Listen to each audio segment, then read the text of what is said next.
Hello everyone, so I wanted to make a video about happiness and quantifying happiness from both a energy and financial basis. So I had this hilarious idea of adding numerical values to happiness itself and then doing mathematical calculations based on those numbers, which I thought is hilarious because in physics everything is relative, so you can't really quantify anything without a numerical basis. So water is used as a numerical basis for everything in physics. So I figured using that train of thought, I could use browsing Facebook as the numerical baseline for happiness and then extrapolate several activities based on that, based on my own enjoyment of them. These are all obviously very subjective and can change from person to person and day to day.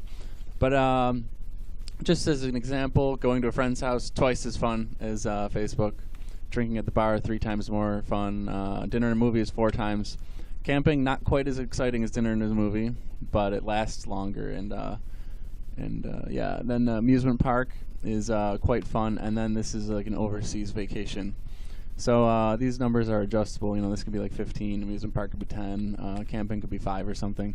You know, it depends on the person, depends on you. But anyway, then you can do the megajoules burned to release that dopamine and release that happiness and the raw enjoyment, human enjoyment. And you can just multiply by the megajoules per gallon of gas. So you estimate the gallons of gas required, and then for Facebook you just use watts of electricity. So then you can do cost per hour based on how many hours the activity lasts. This is just to even out the fact that the camping trip is 30 hours. It's like 2 days, 15 hours per day, and then this is like a week-long vacation. So just to get a dollar per hour amount. This is the dollar per hour amount for the various activities. This was a vacation, amusement park, camping trip, dinner and a movie, bar, friend's house, and Facebook. So as you can see, obviously overseas vacation is number 1, but number 2 is actually dinner and a movie. And by taking the dopamine rating and multiply by the hours, you get your total dopamine value. And you can find out the dopamine per megajoule and the dopamine per dollar. So Facebook is just wildly efficient, as you can see, for both. And this actually explains a lot of human behavior, I think. Browsing Facebook is just so easy, and it's virtually free. I mean, look at this price. It's 3 cents per hour, approximately. So, yeah, going to a friend's house, you see a pretty stark drop here.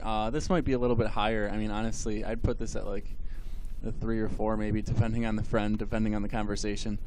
Especially, I should throw in a house party. Maybe next video or whatever, I'll update it. I'll throw a house party in here. House party, I would probably say, is the same cost of going to a friend's house, but I would honestly put it at about a 5. So house parties would do, even a 6, honestly. House parties would do very well in this chart. I think they'd be number 2 to browsing Facebook, which is sad though, because like I would much rather go to a house party than browse Facebook. But we're talking about efficiency here. So as you can see, there's some diminishing returns here with both energy and price. I mean, you have to spend $3 to get 1 dopamine on a vacation overseas. It just it's very expensive. And then the megajoules as well. Although this is not that much more expensive than going to a friend's house. And surprisingly, the camping vacation is actually the lowest amount. Because you have to drive quite a bit out into the woods, and then once you're out in the woods, it's not that exciting. You're just kind of sitting in the forest, sitting around a campfire. So yeah, I thought this was funny. This was just a very theoretical video, and even though these numbers are subjective, they do kind of give you a very interesting perspective on a wide number of activities. I could talk a little bit about this in a part 2 video and how it relates to UNUM and university and Ancapistan. Anyway, thank you and have a nice day.